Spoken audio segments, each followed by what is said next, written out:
Vidéo à propos de Komodo Firewall. Donc, vidéo, pourquoi je refais une vidéo? Parce que je me suis aperçu de quelques options éventuellement qui pourraient vous intéresser et ben, je vous conseille éventuellement de jeter un coup d'œil dessus. Donc, si vous utilisez Komodo Firewall, donc je parle bien de Komodo Firewall, je ne parle pas de Komodo l'antivirus. Donc, si vous l'utilisez et vous avez donc un autre antivirus que Komodo. Donc grosso modo, si vous êtes, on va prendre l'exemple sur mon PC, je suis protégé par DRWeb, voilà, antivirus payant, il a un pare-feu, voilà, mais je préfère un petit peu le pare-feu de Komodo.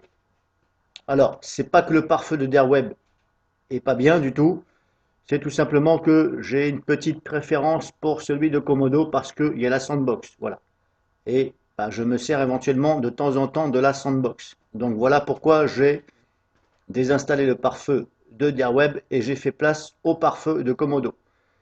Alors, quand vous allez, parce que le pare-feu de Komodo, il est très complet. Donc, quand vous allez dans les paramètres, donc vous ouvrez la console Komodo, pare-feu, paramètres, ici, et vous allez ici HIPS. Voilà. Ici, vous avez ici paramètres HIPS, ici. Voilà. Alors, s'il est activé, moi je l'ai désactivé parce que je laisse place à DRWeb pour s'occuper de tout ça, parce que DRWeb, il contrôle plusieurs choses. Donc là, il faut aller dans les paramètres et bien regarder. Donc si pour vous, vous avez Komodo Firewall et vous avez donc un autre antivirus, ou alors vous voulez jeter un coup d'œil dans Komodo Firewall paramètres, donc HIPS, donc vous allez bien ici, HIPS paramètres. Et là, vous avez ici paramètres de surveillance. Mais ça, c'est valable que si c'est activé. Moi, j'ai désactivé, mais c'est juste pour vous faire voir. Donc quand vous cliquez ici, vous avez tous les détails. Donc à vous de voir ici pour cocher et décocher éventuellement ce qui pourrait par exemple entrer en conflit avec votre antivirus qui le fait déjà. C'est pourquoi je fais cette vidéo, parce que moi DRWeb, pratiquement tout ce qu'il y a là, voilà, grosso modo tout ce qu'il y a là, j'ai déjà vu DRWeb, donc dans les options, j'ai déjà vu toutes ces choses-là. Voilà. Alors peut-être pas tout entièrement, mais voilà, la plupart des choses, DRWeb le fait. Alors pour vous montrer où c'est que c'est, par exemple dans DRWeb, bon, moi je vous prends un exemple sur mon PC DRWeb, hein, je ne sais pas quel antivirus vous avez, donc je vais vous faire voir sur DRWeb que là où ça se trouve, comme ça vous allez voir. Alors, que je me rappelle, si je vais dans Général, c'est ici, Autoprotection. Alors que je me rappelle là où c'est que c'est. Avancer. Périphérique, non. Alors, je me rappelle plus trop où c'est que c'était. Composants de protection. Paramètres avancés. Non, c'est pas là. Protection. Voilà, c'est ici. Donc, vous allez donc dans les paramètres de DRWeb. Ensuite, vous allez ici sur protection préventive. Là, je suis sur Optimal, bien sûr. Par défaut, il est sur Optimal. Je vous conseille de laisser comme ça. Après, les experts, c'est vous qui voyez.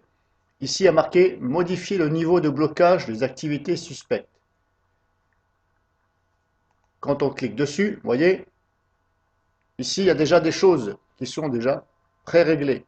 Après, à vous de voir par rapport donc à ce que je vous disais sur Komodo, regardez ici s'il y a des choses qui sont similaires sur votre antivirus. Parce qu'il n'est pas bien de laisser les deux activés. Il faut que ce soit l'antivirus ou le pare-feu. Donc c'est à vous de voir s'il n'y a pas des choses ici similaires, de façon à ce que ça ne perturbe pas, que ça ne rentre pas en conflit, comme on dit. Voilà. C'est simplement une question de conflit. Voilà. Parce que peut-être que lui va vouloir le faire, et peut-être que votre antivirus va vouloir le faire. Et là, eh ben, il y a des fortes, enfin, il n'y a pas de fortes chances, il y a possibilité que ça cafouille, voilà. Et que ça fasse du n'importe quoi, ou éventuellement que ça bug. Donc regardez bien, ici, en même temps, vous, je vous fais voir qu'il y a d'autres paramètres ici dans DRWeb. Voilà, donc moi personnellement, je n'ai pas touché. La seule chose que j'ai touché, comme je vous avais dit déjà sur une ancienne de mes vidéos, à propos, quand vous voulez formater un disque dur. Donc DRWeb protège ceci. Donc je ne sais plus où c'est que c'est, mais ici il y a quelque chose, il faut le mettre sur demander. Alors je ne sais plus où c'est que c'est voilà, c'est ici, accès bas niveau au disque. Alors vous voyez là il est sur bloqué, mais moi je le mets sur demander. Parce qu'il y a des moments donnés, quand vous voulez formater un disque dur, eh bien ça refuse. C'est parce que DRWeb c'est une protection, voilà. Donc DRWeb il bloque. Et le problème c'est que pour débloquer, c'est quasi impossible, puisqu'il est sur bloqué. Donc je vous invite en même temps je vous le dis, si vous avez des problèmes comme ça, déjà rencontré des soucis donc avec DRWeb, au niveau du formatage, donc vous venez ici et cette ligne là qui est marquée accès bas niveau au disque, vous le mettez sur demander. Voilà, et ensuite, hop, normalement c'est bon, on n'a pas à valider, et puis vous pouvez fermer la fenêtre. Voilà, donc de ce fait là, la prochaine fois que vous allez formater, ça va vous demander. Et là, il faudra dire accepter. Voilà. Alors, il est possible que le message revienne plusieurs fois, jusqu'à 5 fois, ou peut-être 6 fois. Alors, pourquoi ça fait ça? Là, je ne sais pas. Moi, c'est ce que j'ai remarqué. Une fois, j'ai voulu formater un disque dur que j'ai branché externe. Je ne sais plus si c'est externe. Non, pardon, c'est une autre partition que j'avais créée sur un PC.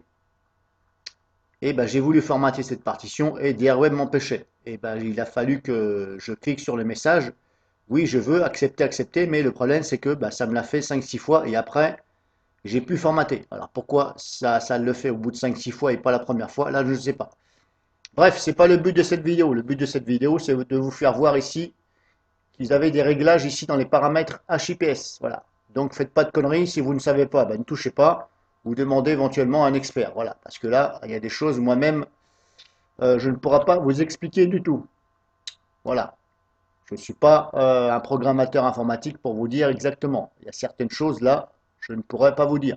Clé de registre, bon là, ok, d'accord. Interface com protégée, là, je ne pourrais pas vous dire. Voilà.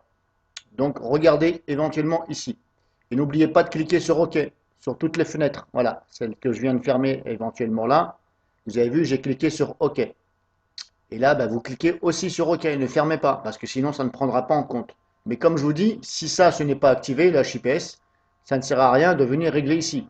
Ça va jouer que simplement si c'est activé. Voilà. Donc, n'oubliez pas, à chaque fois, les fenêtres OK. Sinon, ça n'aura pas pris en compte ce que vous avez fait. Donc là, cette vidéo, c'était pour Comodo, le HIPS, par rapport à votre antivirus.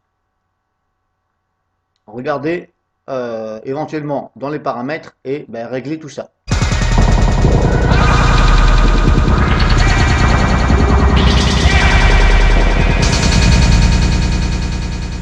Yeah.